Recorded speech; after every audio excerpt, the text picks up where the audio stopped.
President, can I just ask a question since I didn't get to ask you one directly?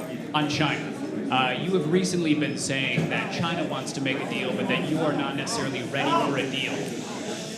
All right, we'll start now. Please sit down. Thank you. Thank you. Please sit down.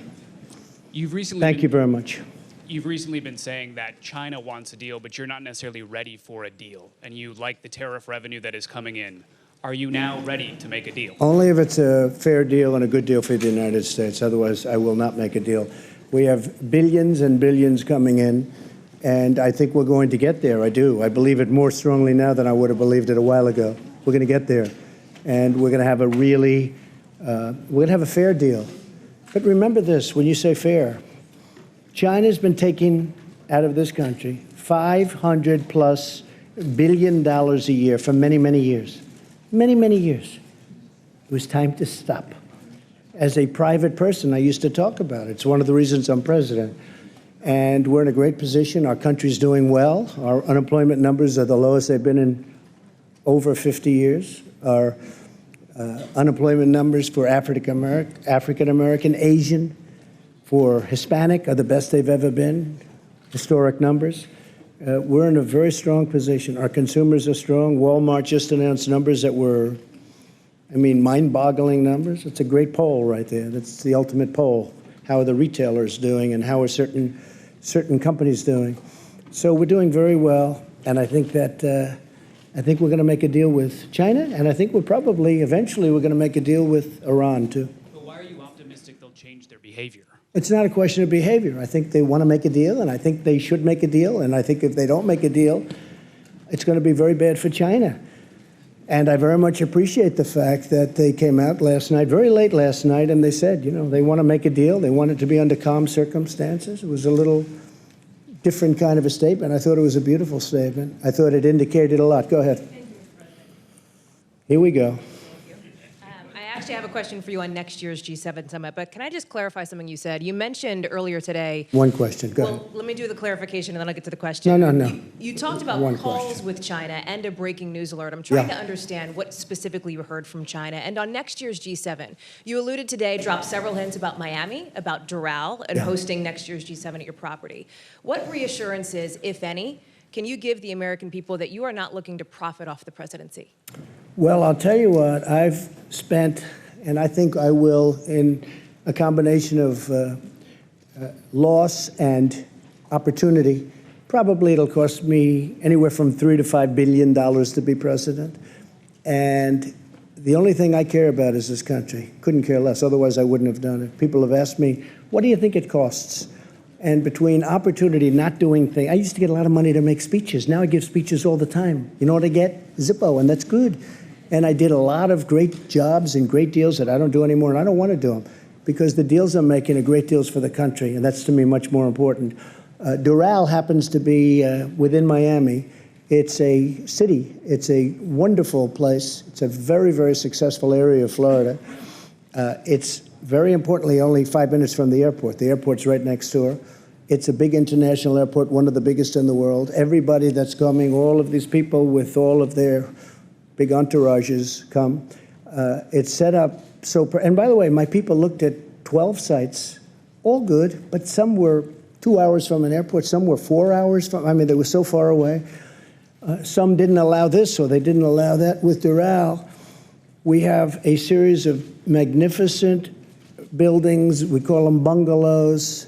They each hold from 50 to 70 very luxurious rooms with magnificent views. We have incredible conference rooms, incredible restaurants. It's like such a natural. We wouldn't even have to do the work that they did here, and they've done a beautiful job. They've really done a beautiful job. And what we have also is Miami.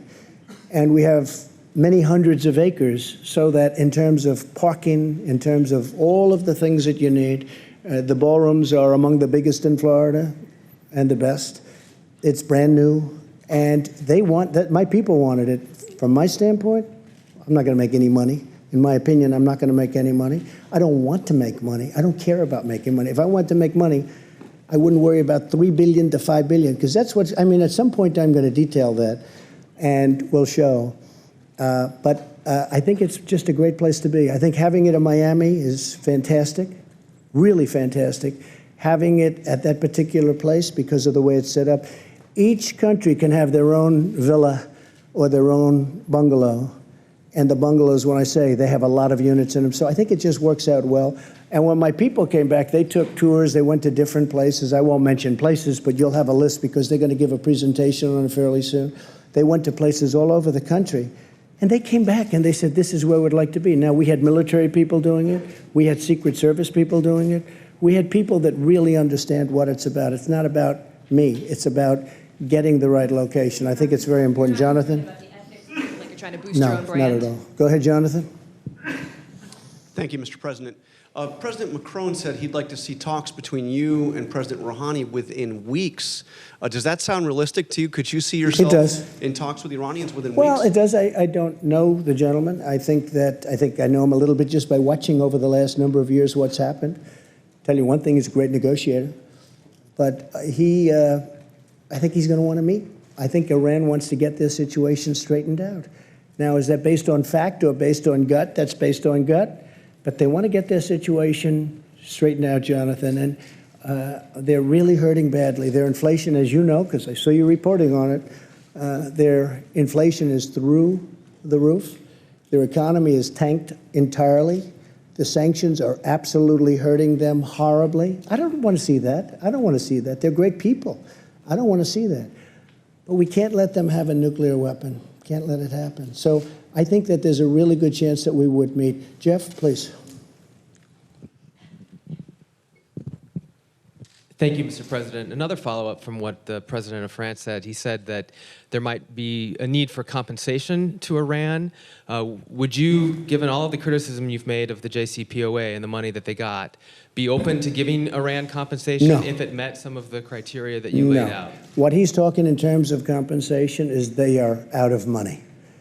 And they may need a short-term letter of credit or loan.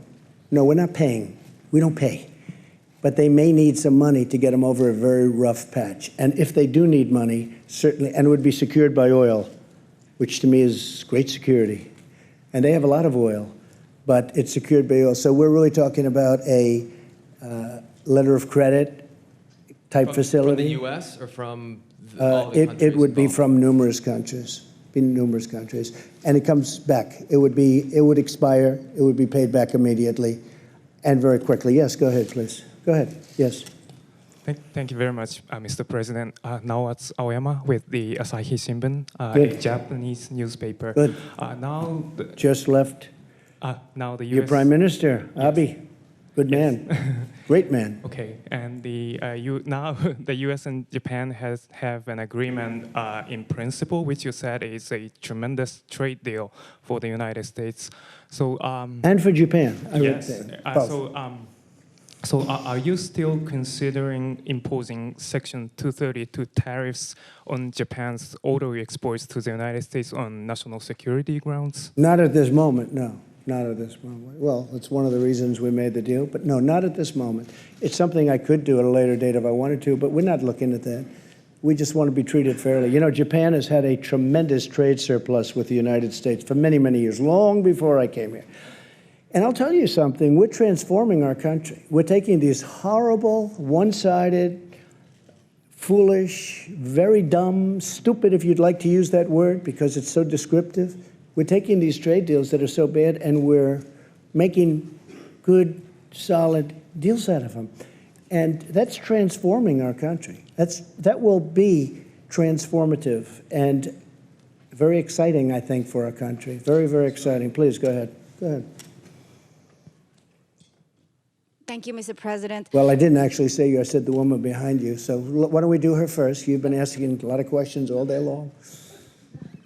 Thanks, Mr. President. Yamiche Shelsener. Can't say I don't give you access, right? Go ahead. Thanks, Mr. President. Yamiche Shelsener with PBS NewsHour. Yes. Why do you think it's appropriate to invite Russia to the G7, given that they've meddled in the 2016 election? And are you worried that if Russia does come to the G7, that it might hurt you politically because it's only going to be a couple months before the 2020 election? I don't care politically. I really don't. A lot of people don't understand this. I ran one election, and I won. Happened to be for president. I don't care politically. I'm going to run another election. I think I'm winning based on polls that we see. Whether I win or not, I have to do the right thing. So I don't do things for political reasons.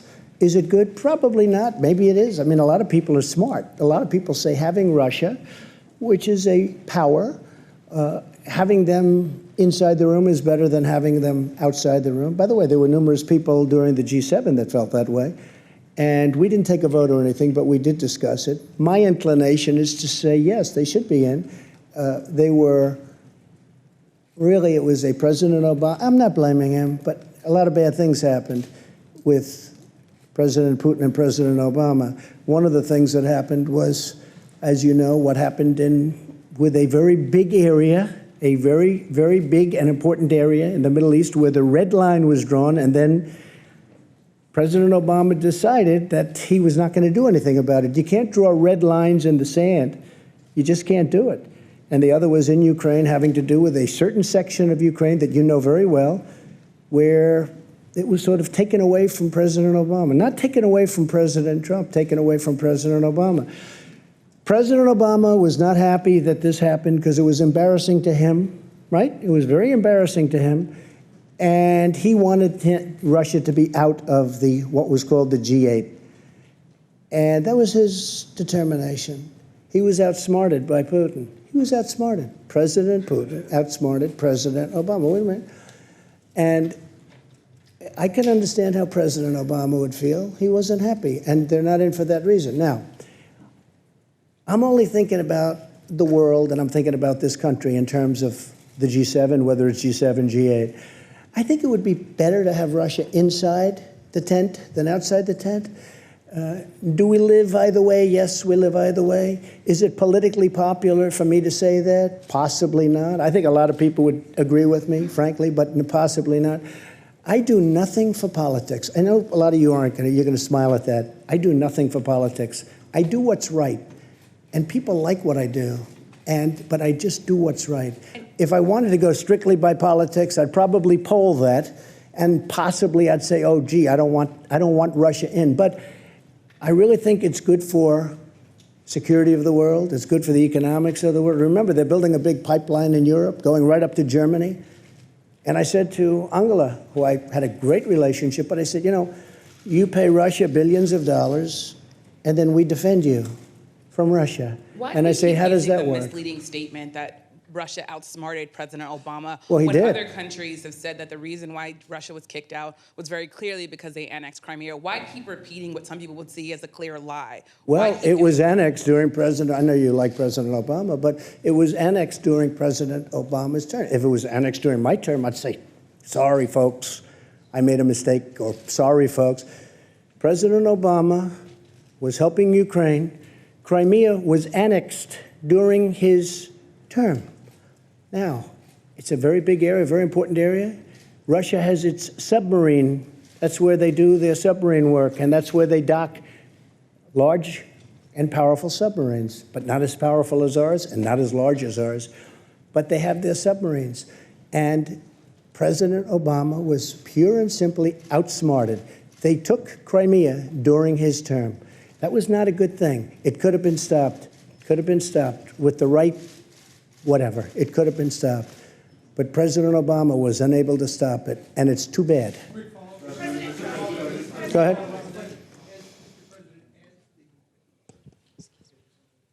As the G7 host next year, you were allowed to invite other countries to come, guest countries, even though they're not necessarily part of the overall group. Would you consider inviting Vladimir Putin under those circumstances? Well, I don't know that he'd accept. Those are tough circumstances. He was a part of G8, and all of a sudden, he's not out or he's not in.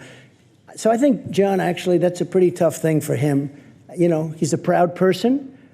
Would I invite him? I would certainly invite him. Whether or not he could come psychologically, I think that's a tough thing for him to do.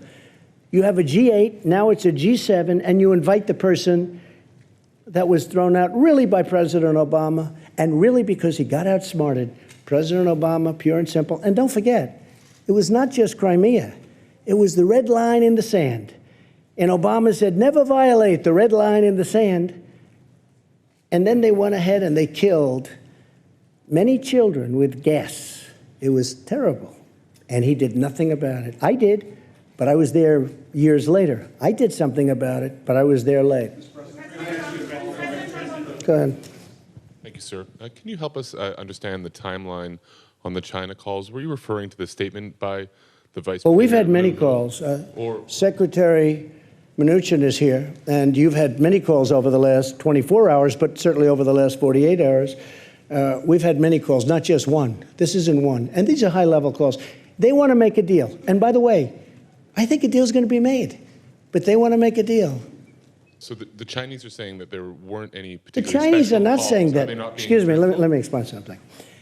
The vice chairman of China, do you get higher than that other than President Xi? The vice president, the vice chairman, it's like the vice president, the vice chairman made the statement that he wants to make a deal, that he wants to see a calm atmosphere. He wants it all to happen. That says it there. I don't have to talk about, you folks were reporting before, well, we can't find any phone call. He released a statement. I didn't release it. He released a statement. But there were phone calls, sir, Mr. President. There were phone calls. Numerous calls.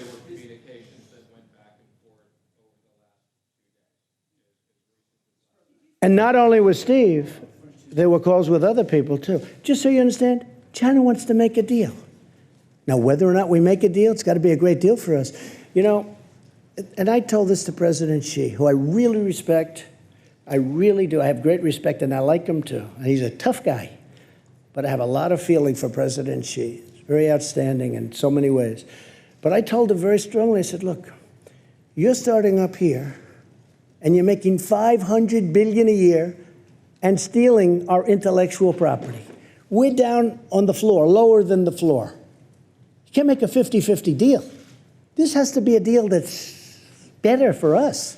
And if it's not better, let's not do business together. I don't want to do business. Forget about tariffs for a second. We're taking in tremendous amounts of money. Forget that. I don't want to do business. Now, when I raise and he raises, I raise and he raises, we can never catch up. We have to balance our trading relationship, at least to an extent. And they were unwilling to do that. And we'll never have a deal if that happens, but it's going to happen because they have to have a deal. And as far as phone calls are concerned, Secretary of the Treasury and other people have been receiving many calls, not receiving, back and forth, many calls. China wants to make a deal, and if we can, we will make a deal. We'll see. Go ahead. Mr. President, if I could ask you a little bit about your China strategy. Yeah. President Macron talked a little bit about instability and the worry in the markets and around the globe about instability. One of the things that comes from, as you talk to people... You're talking about global economic instability? Right. I don't consider it instability, but that's... comes from is the back and forth and the changing statements from yourself, so that... Sorry, it's the way I negotiate. So my question is that a strategy? Is it a strategy to call President Xi an enemy one day and then say that relations are very good the next day, and then, it's gone back It's the way I and forth negotiate. It's done very well for me over the years, and it's doing even better for the country. Could I think, you talk a little bit about and I why do it think, works, and I do think that, look, here's the story. I have people say, oh, just make a deal, make a deal. They don't have the guts, and they don't have the wisdom to know that you can't continue to go on where a country is taking 500 billion, not million, 500 billion with a B, out every single year. $500 billion. You just can't do that. Somebody had to do this. This should have been done by President Obama. It should have been done, and Biden, Sleepy Joe. It should have been done by other people. It should have been done by Bush. It should have been done by Clinton. Double Bush. It should have been done. I'm doing it. Let me tell you something else. North Korea should have been done a long time ago. I'm doing it. I'm doing a lot of things that I shouldn't have to be doing. Please. Go ahead, please.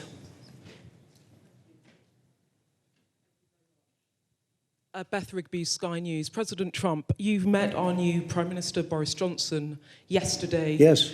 You said he was the right man for the job on Brexit. I believe that. Do you think Theresa May was the wrong woman? And do you think that Boris Johnson can actually get a deal with the EU before October the 31st? Well, Theresa was unable to do the deal. I gave her my ideas as to doing the deal very early on, and you possibly know what they are, but I would have done that. She chose to do it her way, and that didn't work out so well. I think she's a very, very good person and a good woman, and I really believe that Boris Johnson will be a great prime minister. You know, we like each other, and we had a great 2.5 days. I've been waiting for him to be prime minister for about 6 years. I told him, what took you so long? I think he's going to be a great prime minister, and especially after spending a lot of intense time with him over the last couple of days. He's really he's very smart, he's very strong, and he's very enthusiastic. And you know what else? He loves your country. He really loves your country. That came out maybe more than anything else. Yeah, please. Vicky Young, BBC News. President Trump, Boris Johnson is very keen on a trade deal with the USA. You sound keen on it too. Some of his critics, though, are worried that you're going to do over the UK in that deal to protect American I love interests. the UK. I own great property in the UK. I love the UK. I have no idea how my property is doing because I don't care. But I own Turnberry, and I own in Aberdeen, and I own in Ireland, as you know, Doonbeg, and great stuff. And I'll be honest with you, I think he's going to just do a great job as prime minister. You know, it takes a lot. It's so many different elements to being a great prime minister. And you needed him. I just think his time is right. This is the right time for Boris. This is the right time for Boris. Yeah, please, go ahead. Okay. Go ahead, right here. Say who you're with, please. Robert Peston from ITV in the UK as well.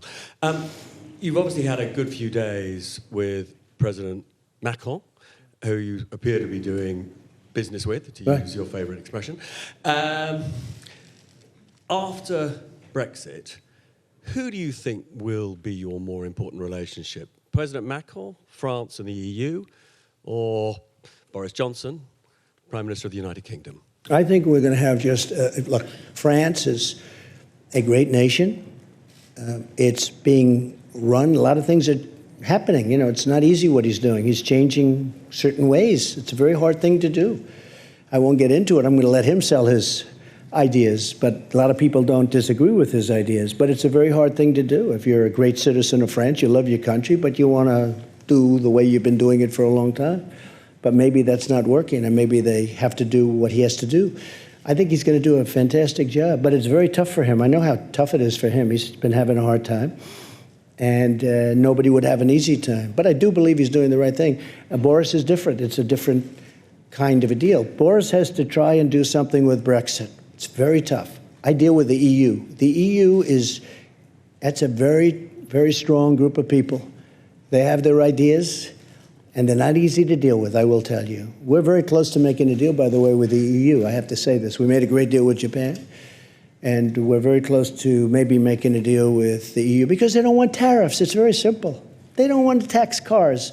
Mercedes-Benz, BMW, they don't need a 20% or a 25% tax.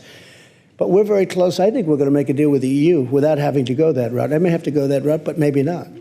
We're going to have a deal, a really fair deal, but the EU is another one. We've been losing $180 billion a year for many years. That's a lot of money. How much can you take out of the piggy bank, right? But which alliance will be more important, with the EU or with Britain? Both. I don't want to say which. Look, I think we have been with, I guess it would start off by saying England, right? You know, I asked Boris, where's England? What's happening with England? They don't use it too much anymore. We talked about it. It was very interesting. But the United Kingdom is a great, incredible place. It's an incredible nation. And it's, you know, been one of our tremendous allies. And another one happens to be Australia. He was here also, Scott. He is fantastic. In fact, we're honoring him in Australia at the White House in a very short period of time. But I think that, excuse me? Will you visit Australia? At some point I will, yeah. At some point I will. Also Germany. Angela asked me to visit Germany. We're going to be doing that too. So I just think they're very different. And they're going to be going at it for a little while, but ultimately probably it works out. They may have to get out. They may not make a deal. The European Union is very tough to make deals with. Very, very tough. Just ask Theresa May. Thank you, Mr. President. Zeke Miller with the Associated Press. I was hoping you could clarify. Last year, you left this summit in Canada feuding with the summit host. This year, things seem to be a little bit different. You're talking about unity, had a hug with President Macron on the stage. What is different? And also, as President Macron said, he's passing you the baton now of leading this multilateral institution. You ran on the platform of America First. What is your now that you have a mandate for the international community, what are you going to do with it? Well, we actually had a very good meeting. I had it out with one or two people where we disagreed in terms of concept, but we actually had a pretty good meeting last year. I would say that this was a big step above in terms of unity, in terms of agreement. We have really great agreement on a lot of very important subjects. But last year was good also. I mean, last year was good also. I think last year might have been a little bit underrated. You know, go ahead, and please. In terms of the G7 presidency, what do you want to do with it? What's your agenda? Oh, we're going to do something hopefully special. We're going to build on what we have now. We built on something really good. We're going to be going in with some great unity. We really did. If there was any word for this particular meeting of 7 very important countries, it was unity. I think most important of all, we got along great. We got along great. Go ahead. Thank you very much, Mr. President. I'm Qing Yichang with Shanghai Media Group. You just mentioned that Chinese Vice Premier Liu He said China is willing to resolve this issue through calm negotiations. No, I didn't say it. He did. Yes. Yeah. And will the U.S. negotiate in the same manner? Yes. And also, so the other issue, question. That was an easy answer. So the U.S. will negotiate in the same manner with Absolutely. Great respect for China, great respect for the leadership of China. Absolutely. And also the other question is that you say you definitely will invite Putin to join next year's summit. I haven't said that, but I think that having President Putin in what was the G8, he was a member of the G8, and I heard he was a good member of the G8. Having him in, I think, is more of an advantage. I think it's a positive for the world. I think it's a positive for Russia. I think it's a big positive for Russia. And it's something the group is discussing. They are discussing it. But just a few hours ago... People feel very much like me, many people. What? But just a few hours ago, Russian foreign minister is saying that it's not their foreign policy pursuit to return G8. What's your reaction to that? Well, you know, we'll see. I know one thing. If they were invited back, I think they'd be there. If they weren't, that's okay too. I just think they'd be better inside than outside. I mean, as I said before, I really do. I think they'd be an asset. I think it would be a good thing. You know, some of the things, we were going in the room, and yesterday in particular, we were discussing 4 or 5 matters, and Russia was literally involved in all of those 4 or 5 matters. And a few of the people looked up and said, you know, why aren't they here talking to us about it? What are we going to do now, go home? Take it easy for a day, although I'm not doing that. I don't take it easy. But we're going to go home and start calling them at the end of the week and say, hey, how about this? Could have been in the room. We had numerous things that we were discussing, right? Numerous. We had a lot of things that we were discussing. And it would have been very easy if Russia was in the room. If he was in the room, we could have solved those things. Now they're just in limbo. But I have to say, with all of that, very little in limbo. But somebody will speak to him about some things, and frankly, they're not very complicated. But it would be easier if they were in the room. Thank you so much. Josh, go ahead. Josh. Mr. President, there was a significant talk at the summit about climate change. I know in the past you've harbored some skepticism of a science and climate change. What do you think the world should be doing about climate change, and do you still harbor that skepticism? I feel that the United States has tremendous wealth. The wealth is under its feet. I've made that wealth come alive. We will soon be exporting. In fact, we're actually doing it now, exporting. But we are now the #1 energy producer in the world, and soon it will be by far, with a couple of pipelines that have not been able to get approved for many, many years. It'll have a huge impact. I was able to get ANWR in Alaska, could be the largest site in the world for oil and gas. I was able to get ANWR approved. Ronald Reagan wasn't able to do it. Nobody was able to do it. They've been trying to do it since before Ronald Reagan. I got it approved. We're the #1 energy producer in the world. Soon it will be by far the #1. It's tremendous wealth. And LNG is being sought after all over Europe and all over the world, and we have more of it than anybody else. And I'm not going to lose that wealth. I'm not going to lose it on dreams, on windmills, which, frankly, aren't working too well, I'm not going to lose it. So, Josh, in a nutshell, I want the cleanest water on earth. I want the cleanest air on earth. And that's what we're doing. And I'm an environmentalist. A lot of people don't understand that. I have done more environmental impact statements probably than anybody that's, I guess I can say definitely, because I've done many, many, many of them, more than anybody that's ever been president or vice president or anything even close to president. And I think I know more about the environment than most people. I want clean air, I want clean water, I want a wealthy country, I want a spectacular country with jobs, with pensions, with so many things, and that's what we're getting. So I want to be very careful. At the same time, you weren't called. At the same time, it's very important to me, we have to maintain this incredible place that we've all built. We've become a much richer country, and that's a good thing, not a bad thing, because that great wealth allows us to take care of people. We can take care of people that we couldn't have taken care of in the past because of the great wealth. We can't let that wealth be taken away. Clean air, clean water. Thank you very much, everybody. I appreciate it. Thank you. Thank you very much.